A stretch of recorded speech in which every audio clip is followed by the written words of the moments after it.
Sir मुझे ये बताइए जो जीर्णोद्धार की जो डीपीआर जो बना है नदियों को लेकर, आज नदियों को जोड़ने की बात, जीर्णोद्धार की बात कही है, इसके बारे में हमें बताइएगा कि इससे क्या फ़ायदा होने वाला है। मूलतः जो है हम इस परियोजना में जो है हमने जो प्रिस्क्रिप्शन दी हैं 13 नदियों को नदियों के जल को एक तो उसकी क्वांटिटी और क्वालिटी इंप्रूव करने की बात कही है, और वो भी वानिकी के कार्यकलापों के माध्यम से। इसमें मुख्य तौर पर जो है वो सॉइल और मॉइस्चर के कंजर्वेशन के काम किए जाएंगे, और वानिकी के काम किए जाएंगे, और वनों को जो है वो जो है ज़्यादा से ज़्यादा बढ़ाया जाएगा। अलग अलग तीन जो है परिदृश्यों की जो परिदृश्य हैं, एक है वानिकी, दूसरा है जो एग्रीकल्चर, और तीसरा है अर्बन लैंडस्केप। इन तीनों ज़मीनों की अलग अलग समस्याएं हैं नदियों को लेकर के, तो उन सभी का जो है आकलन किया गया, और उसमें जो है वैज्ञानिक तौर पर किस ज़मीन के लिए क्या ट्रीटमेंट दी जानी है, वो सारा आकलन करने के बाद में उनके लिए विशेष तौर पर जो है जो ट्रीटमेंट मॉडल्स सजेस्ट किए गए हैं इसमें। और इन ट्रीटमेंट मॉडल्स के माध्यम से अगर इनको इम्प्लीमेंट किया जाता है आने वाले समय में, तो हम इन 13 नदियों में, जो कि तकरीबन इनकी अगर हम सहायक नदियों को भी जोड़ लें जिन पर कि ये परियोजना लिखी गई है, तकरीबन 45,000 किलोमीटर लंबाई के एरिया में, लंबाई के दोनों तरफ के एरिया में, जिसको कि हमने रिवरस्केप का नाम दिया है, उसमें जब पौधारोपण कर दिया जाएगा और सॉइल और मॉइस्चर कंजर्वेशन के काम कर दिए जाएंगे, और लोकल जो है इंडिजिनस स्पीशीज़ को ही प्लांट किया जाएगा, तो उसके माध्यम से एक तो जो जो वन का जो क्षेत्र है वो बढ़ेगा। तकरीबन 7,400 स्क्वायर किलोमीटर का जो एरिया है वो बढ़ेगा, और उसके साथ साथ में जो है जो कार्बन डाइऑक्साइड का सिक्वेस्ट्रेशन हो रहा है, जिसकी की बात आज ग्लोबल लेवल पर भी की जा रही है,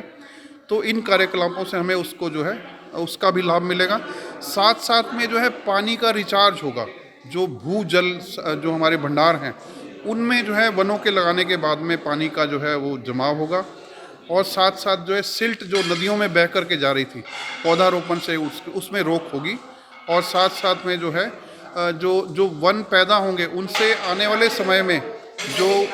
वानिकी और गैर वानिकी जो उत्पाद हैं, उनसे लोगों को करीब 450 करोड़ रुपए का जो है फ़ायदा होगा, और साथ साथ इसके करीब 344 मिलियन मैन डेज का डायरेक्ट जो है जो एम्प्लॉयमेंट जनरेट होगा इसको लगाने में। नहीं, ये हम लोगों का जो अनुभव है वो है, गंगा का हमने डीपीआर पहले बनाई थी 2016 में, और मैं कहूँगा कि उसके अनुभव के आधार पर हम लोगों ने जो है ये 13 नदियों की डीपीआर बनाई है। इसके लिए जो हम लोगों को पूरा जो एक काम जो है मिनिस्ट्री ने दिया था, और इसमें हम लोगों के 9 इंस्टीट्यूट इन्वॉल्व थे इसमें, और ये काम हम लोगों ने लगभग कोरोना की वजह से भी थोड़ा इसका बाधित रहा काम, तो 2-2.5 साल में लगभग हमने पूरा किया। और इसमें जो हम लोगों ने न केवल, मैं ये कहूँगा कि केवल पौधे लगाने हैं, लेकिन पौधों का चुनाव इस ढंग से है कि उसमें लोकल जो लोग हैं उनका आजीविका का ध्यान इसमें रखा गया है। इसमें एनटीएफपी से हम लोगों ने ये अनुमान किया है कि इसमें करीब 400-450 करोड़ रुपया जो है कि इसमें मिलेगा। इसके अलावा जो आपका पर्यावरण संरक्षण है, सिल्ट रोड जो उसमें कम होगा, वाटर रिचार्ज होगा, और साथ साथ जो कार्बन सीक्वेस्ट्रेशन का इसमें, और साथ साथ मजदूरी भी लोगों को मिलेगी, मैंडेज भी जनरेट होगा। तो इसलिए जो है कि इस उद्देश्य से ये जो परियोजना इम्पॉर्टेंट हो जाती है कि इसमें आजीविका, पर्यावरण, और साथ में जो है कि आपका वनाच्छंदन जो है उस पर ध्यान रखा गया है। तो आमतौर पर हम लोग क्या करते हैं कि किसी भी जो प्रॉब्लम है उसका सॉल्यूशन के लिए हम उसकी तह पे नहीं जाते हैं। यहाँ पे ये कोशिश की गई है कि जो उसका जो प्रॉब्लम है उसकी तह तक जाएं, कैचमेंट एरिया का हम लोग ट्रीटमेंट करें, नदी के किनारे किनारे जो एरियाज़ हम लोगों के हैं उनका हम लोग ट्रीटमेंट करें। वैसे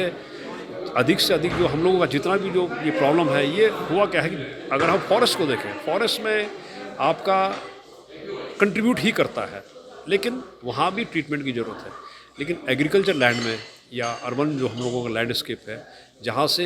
कि न केवल पानी निकालते हैं लेकिन साथ साथ जो है उसमें पॉल्यूशन भी आता है, उसी की वजह से सिल्ट भी आती है। तो हम लोगों ने वहाँ भी ध्यान दिया है कि हम लोग जो है कि वन रोपण के माध्यम से, चाहे हम लोग बोले कि हम लोग जो है रिवर फ्रंट डेवलपमेंट करें, बायोडाइवर्सिटी पार्क का डेवलपमेंट करें, एग्रो फॉरेस्ट्री को बढ़ावा दें, इन सब जो है हम लोगों ने जो मॉडल के थ्रू हम लोगों ने कोशिश की है कि अधिक से अधिक जो है पेड़ लगाए जाएं और वाटर कंजर्वेशन के काम किए जाएं। साथ साथ बायोडाइवर्सिटी कंजर्वेशन के काम किए जाए, वेटलैंड मैनेजमेंट का काम किया जाए, नदियों में नदी के किनारे जो भी हम लोगों के एरियाज़ हैं उनमें वाइल्ड लाइफ मैनेजमेंट पर ध्यान दिया जाए। तो ये सभी कंजर्वेशन हो गया और प्लांटेशन मॉडल हुआ है, हमने इसमें प्रेस्क्राइब किए हुए हैं। और अब रही बात की जब इम्प्लीमेंट होगा तो निश्चित रूप से इस DPR का जो हम लोगों ने लिखी हुई है इसका प्रभाव देखने को मिलेगा।